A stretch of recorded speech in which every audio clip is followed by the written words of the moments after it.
Have a warm welcome to Whisky.com, where fine spirits meet. Today we have the older, more mature and much more expensive brother of the green St. Kilian King Ludwig bottle I just tasted before and you've seen probably yesterday.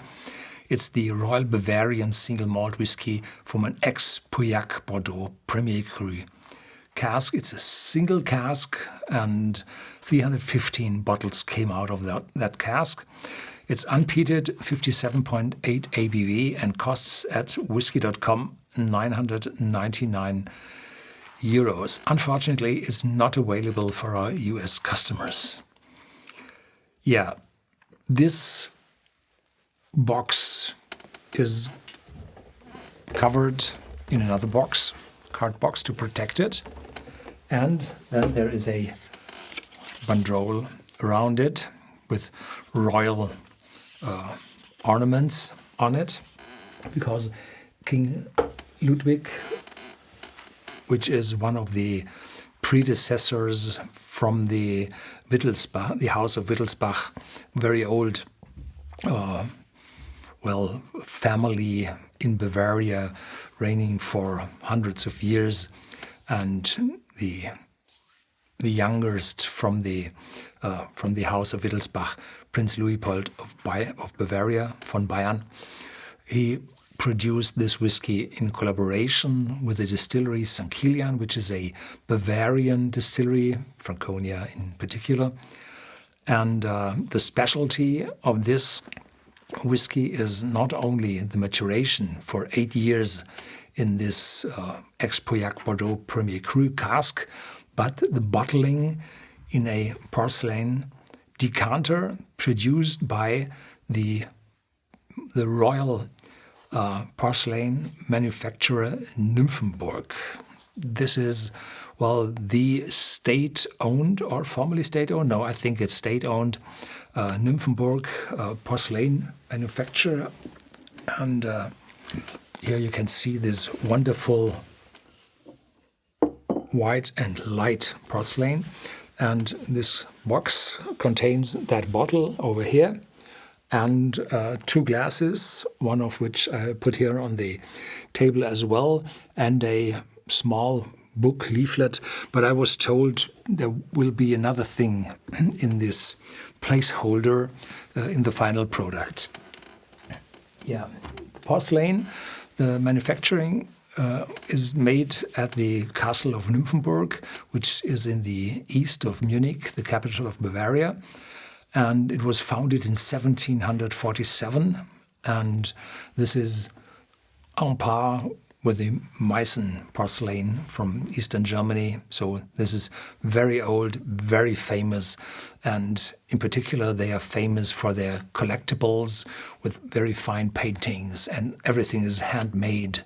So as well as this decanter is, with the royal sign of and the crown of King Ludwig. I don't know if the camera will show this. And the stopper here is a wrong one. There will be another one on top, but they put it in here to have it fixed in the box. Yeah, very expensive, very special. And I will have now the tasting of this whiskey, but not from the delivered glass, because this has no lip on the top. I don't like that. I wouldn't like to have the glass I'm tasting always my whiskies, because it has the lip for spreading the whiskey on my tongue. So I prefer this glass a lot. So 57.8 ABV is not a strength I'll have neat on my tongue, because it will paralyze my tasting buds. So no, I will not. And this is the St. Kilian distillery, which is very similar to a Scottish whisky distillery, and which got their stills from Scotland, made in Scotland, and have their procedures producing whiskey very much like they are doing it in Scotland. And part of their malt, the peated malt, comes from Scotland, and the unpeated one is from local producer. Yeah, the taste is not that sweet as the green, the Leone decanter I had just a few minutes before. It's more intense, it's more distinguished, there are edges on it, and there is oakiness, spiciness from oak already in the nose. Some tannins show through, but it's covered in toffee and candied figs, and there's a lighter note on it from, well, sherries, ripe, juicy sherries, I think. And in the aftertaste, not aftertaste, the later aroma, I think I find some cinnamon, but I'm not sure. So 57.8, not neat. We'll have to add a little bit more than I had before. Yeah, this is around 50, which is the maximum I taste.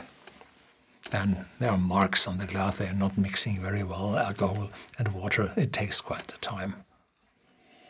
But in this time where it's not mixing, the aromas are rising.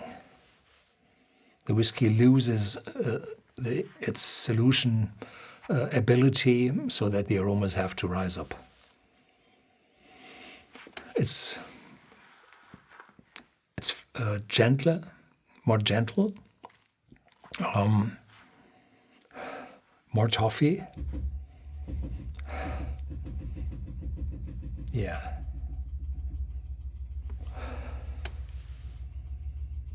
And probably this little bit of sherry spiciness in the back. Yeah. Tannins, whatever. Cheers.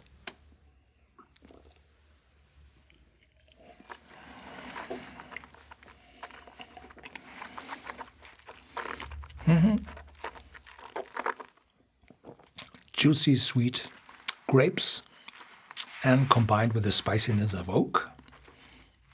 The cinnamon notes are present. Little tannin, not bitterness. Tannin, spiciness from the oak. The aftertaste, the oak is getting weaker, not that strong any longer, and it's warming, very long final. Yeah.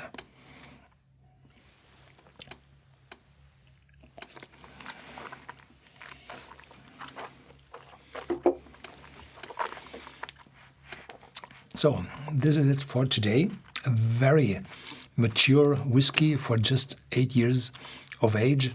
It depends on the cask. Yeah, this is a wonderful oak cask, and it delivers as well the oak as the red wine from the porous walls of the cask, and together it's a wonderful complex whiskey.